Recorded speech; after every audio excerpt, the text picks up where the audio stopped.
আরাফাতের ময়দানের পাশে মসজিদে নামিরা আছে। 16 সালে একবার দেখলাম ইমাম সাহেব খুতবা দিচ্ছে আরবিতে, আমাদের দেশের শহীদ রাষ্ট্রপতি জিয়াউর রহমানের নাম নিয়ে দোয়া করছিল। উনি ওখানে নিম গাছ লাগিয়েছে, যেটাকে এখন জিয়া গাছ বলা হয়। ওনার নামে প্রায় 1-1.5 মিনিট দোয়া করলো, শহীদ জিয়াউর রহমান এই নাম নিয়ে। কি গো, হঠাৎ আরবি বলতে বলতে বাংলা বলছে? বাংলা মানে এইটা, ওই আরবি নামটা বাংলা নাম আরবির ভেতরে উনি চালিয়েছে। পরবর্তীতে দোয়া খেয়াল করে দেখি ওনার জন্য মাফ চায়, ওনার সম্মান বৃদ্ধি করার জন্য আল্লাহর কাছে বলছে আরাফাতের ময়দানে খুতবায়, হজের খুতবায়। কারণ কি, আরাফাতে লক্ষ লক্ষ মানুষের মাথার উপরে এই যে ছায়া দেওয়ার জন্য বাংলাদেশ থেকে প্লেনে করে মাটি আর নিম গাছ নিয়ে লাগিয়েছে। এই জন্য জিয়া ট্রি বলা হয়। তারা মানুষের মাথার উপরে এই মরুভূমিতে যত রকমের উত্তাপ আছে, তাপ বন্ধ করার জন্য ছায়ার ব্যবস্থা করেছে, তাদের জন্য দোয়া হয়। আর আপনি তার নাম নিয়ে রাজনীতি করে, তার আদর্শের সৈনিক দাবি করে মানুষের মাথার ছায়া আরো কেড়ে নিচ্ছেন। হুজুর এমন ওয়াজ করবেন যেন এক ওয়াজ শুনে, হ্যাঁ একটা ওয়াজ আছে, একটা কথা যদি কেউ মেনে নিতে পারে আল্লাহ পাক তার ওই আকবা পার করে জান্নাতে দিয়ে দেবে। আজকে সেই ওয়াজটা আমার আয়াতের শেষে তেলাওয়াত ছিল, উলাইকা সাহাবুল মাইমানা, এরাই সৌভাগ্যশালী, এরাই ডানপন্থী, এরাই হচ্ছে জান্নাতি। এখন যে গিরিপথ পার হয়ে আপনি জান্নাত পর্যন্ত যাবেন, এই গিরিপথ পাড়ি দিতে হলে যে কর্মসূচিগুলো হাতে নেওয়া লাগে, বাংলাদেশে এখন 73টার উপরে দল কাজ করছে। সবাই শান্তি চায় দেশে। কয়টা? এই 73টা রাজনৈতিক দলের ভেতরে নিবন্ধিত অনিবন্ধিত সব মিলে কোরআনে কারিমের কাছে আমরা জিজ্ঞাসা করব যে গিরিপথ পার হয়ে আমরা জান্নাতে যেতে চাই, আমরা সৌভাগ্যশালী হতে চাই, আমরা কল্যাণ পেতে চাই, আমরা ডানপন্থী হতে চাই। এর পরবর্তীতে আল্লাহ কিন্তু বামপন্থী মানুষের কিছু পরিচয় দিয়েছেন। বাংলাদেশে বামপন্থী নেই? বলেন তো, বাম হাতের কাজ কি সব ভালো? কি করে এটা দিয়ে? আমি নিচে নাই নামলাম বামপন্থী বলে, আর যারা বুক ফোলান বলেন তো আমি বাম রাজনীতি করি। আপনি কি মানুষ? আপনারে দিয়ে তো ওই যে ওই জায়গা পরিষ্কার করা দরকার, কারণ আপনি বাম। কোরআনে যেখানে দিয়ে দেশে আজ যারাই করছে দেখেন, কারো বিরুদ্ধে কথা বলতে গেলে সঠিক তথ্য নিয়ে আসে না, আন্দাজে বলে। ঢাকা বিশ্ববিদ্যালয়ে আমি নাম নিলাম না একজনের, কি যেন মোল্লা নাকি নামের শেষে আছে, এই ছেলেটার কথাবার্তা আমি শুনি মাঝে মাঝে। ও যা তথ্য দেয় বিভিন্ন দলের পক্ষে বিপক্ষে, সবগুলো মিথ্যা কথা। আমরা কোরআনে কারিমে সূরা আরাফ থেকে কিছু তেলাওয়াত, কিন্তু আয়াত আজকে আমি আসার সময় পড়ছিলাম। হযরতে শুআয়ব আলাইহিস সালামের জামানায় তার উম্মতদেরকে আল্লাহ ধ্বংস করে দিয়েছিলেন 2টা কারণে। 1 নম্বরে তারা ওজনে কম বেশি করত, 2 নম্বরে তারা তর্ক করত মিথ্যা বিষয় নিয়ে। আজ বাংলাদেশের সবচাইতে বেশি এই 2টা গোনা হচ্ছে। ওজনে কম বেশি আছে না? ওজনে কম বেশি মানে কি শুধু দাঁড়িপাল্লায় কম বেশি? এই যে ইউটিউবার যারা, এরাও কম বেশি করে। মানে দেখবেন আমি যা বলছি কাটছাট করে এর সাথে আরো কিছু রং সং দিয়ে আমারে এমন কালার করবে, সে রাস্তায় বের হয় দুষ্কার হয়ে যাবে। আপনি যা পেয়েছেন ওইটা ডেলিভারি দেবেন, এর নাম হচ্ছে ওজন।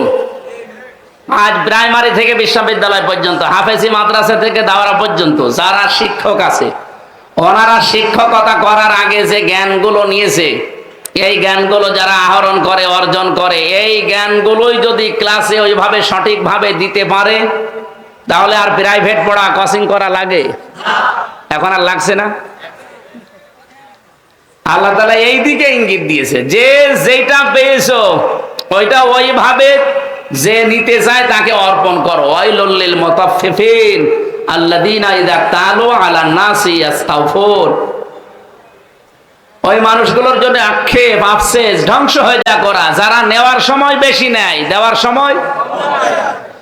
আর শিক্ষকদের দিকে আমি তাকিয়ে বলছি, এটা রেকর্ড হচ্ছে, যে যেখানে শিক্ষকতা করছেন, কেন প্রাইভেট পড়া লাগবে, কোচিং করা লাগবে আপনি থাকতে?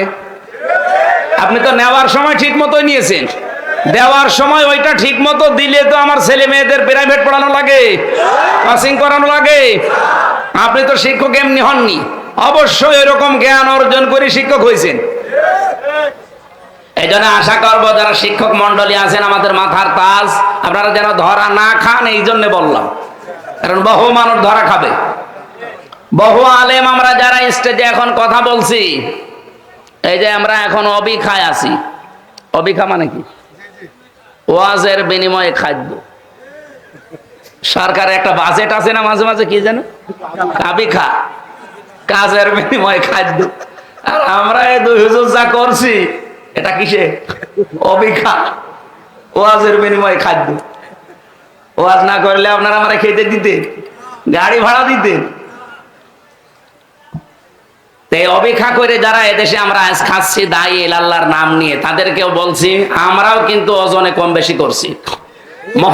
মসজিদের মেহরাব থেকে শুরু করি, যত জায়গায় যত ভাবে আমরা কথা বলি, সে রাজনৈতিক ময়দানে হোক আর ধর্মীয় ময়দানে হোক, আজ আমরা অধিকাংশ মানুষ ওজনে কম বেশিতে ব্যস্ত। কিভাবে? আমি কাবা শরীফে জমার নামাজ পড়েছি একটা, মসজিদে নববীতে পড়েছি একটা। ওনারা 35 মিনিট করে বয়ান করলেন আরবিতে, কথাগুলো আমি বুঝেছি, কিন্তু সঠিক যেভাবে তুলে ধরা দরকার, তাকওয়ার উপরে একজন, এলেমের উপরে একজন তুলে ধরতে পারে না। কারণ ওই দেশে রাজতন্ত্র চলছে। সঠিকভাবে ওই কথাগুলো যদি কোরআন হাদিস দিয়ে যেভাবে বলা দরকার তুলে ধরে, দেখবেন তারপরের দিন ডক্টর সালের মতো উনি গুম হয়ে যাবেন। এই 15 বছর যেটা আমাদের দেশে ছিল, আমরা এই ময়দানে বসে কথা বলতাম, কিন্তু এখান থেকে নাক বরাবর না গিয়ে ঘুরিয়ে যেতাম। কথা বুঝতেছেন? আমরা আগামীতে আর কোরআন হাদিসের কথা বলতে গিয়ে আর ঘোরাঘুরি করতে চাই? এই ঘোরাঘুরি করার জন্য অনেকে এখন চেষ্টায় আছে। যারা যেভাবে কথা বলছেন, এই কথাগুলো আপনাদের না, এই কথাগুলো আপনাদের বিভিন্ন প্রতিবেশীরা শিখিয়ে দিচ্ছে, এটা আমরা অলরেডি জানি। যারা এই কথা এই দেশে বলতে পারে, মুসলমানের 92% মুসলমানের দেশে, যে চরমপন্থা আর মৌলবাদ এই দেশে যেন অভয়ারণ্য তৈরি করতে না পারে, এই কথাটা জীবনও তার না। এই কথাটা অবশ্যই দাদাদের শিখিয়ে দেওয়া কথা। কারণ আমরা তো তার বাবার জীবনী পড়েছি।